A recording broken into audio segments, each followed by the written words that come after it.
Example 1 wants us to look at an introduction to and equalities, also known as what's called the intersection. So two truck drivers are en route to their given destinations. Truck driver 1 is leaving Moses Lake, Washington at Interstate 90, milepost 166, heading toward Montana. Truck driver 2 leaves Spokane, Washington at milepost 270 and drives towards Seattle. How many miles of overlap on I-90 will the two truckers share or overlap?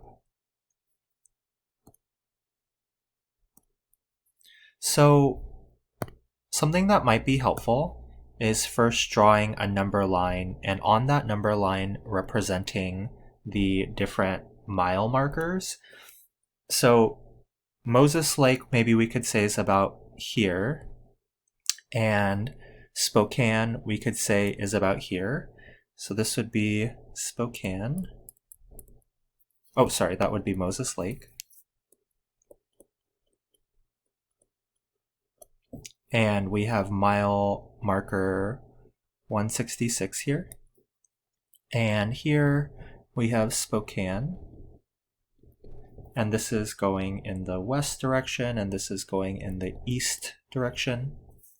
And for Spokane, the mile marker would be 270. Okay, now the truck driver that's starting at Moses Lake, I'm going to use a closed dot, and they are going east towards Montana, so that would be kind of like that. And the truck driver, I'll illustrate this in red.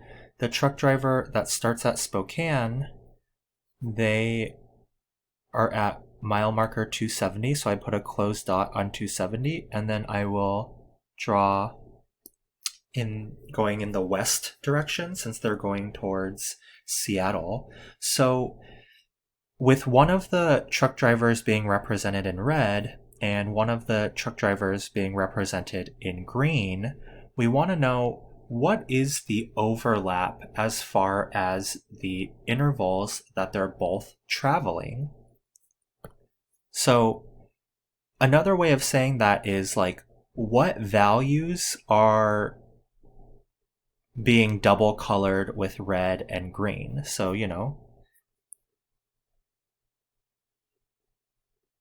maybe here's 260, here's 250, here's 240. All of those values are being double colored, and they are existing in what we call the intersection. And so if we want to create the interval that is the intersection, we would start at 166 and end at 270 because that's where all of the overlap is happening. And since both of those values are included, notice that there's a closed circle on Moses Lake in green, and also the red is overlapping. And same with Spokane, there's a closed red dot on Spokane and the green is overlapping. So that's why we're including brackets here, because 270 and 166 are both included in our intersection.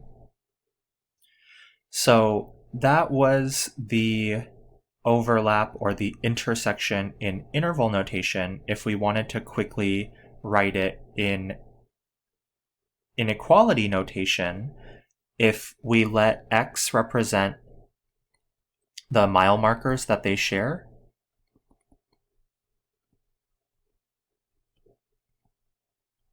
that the two truckers share,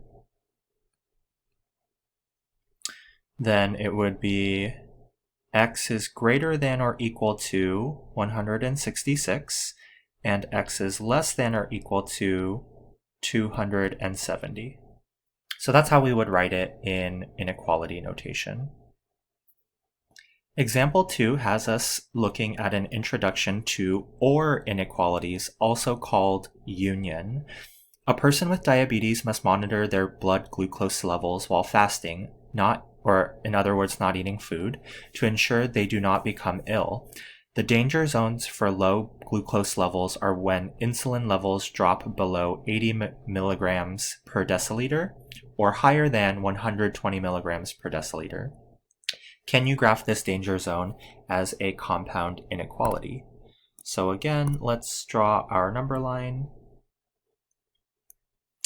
And the values that we want to look at are 80 milligrams per deciliter. And maybe here's 100 milligrams per deciliter. And then here is 120 milligrams per deciliter. So this one, if we were to graph it, it would not be connected. And so that's why this is called a union or an OR inequality. So for part of the danger zone, it's when it drops below 80. So the keyword is below 80.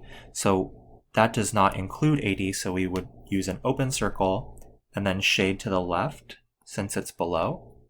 And then for the higher portion, it says higher than 120 milligrams per deciliter. So again, I would put an open circle and then shade to the right.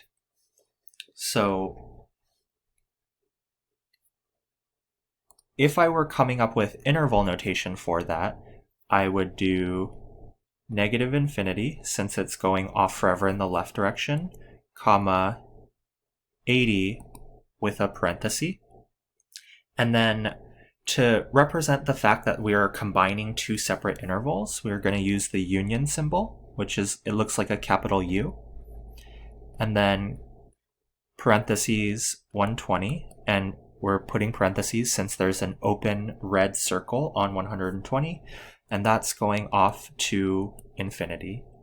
Now, if you were thinking that, wait, it doesn't make sense that the glucose levels would be negative, I would also be okay with you saying that maybe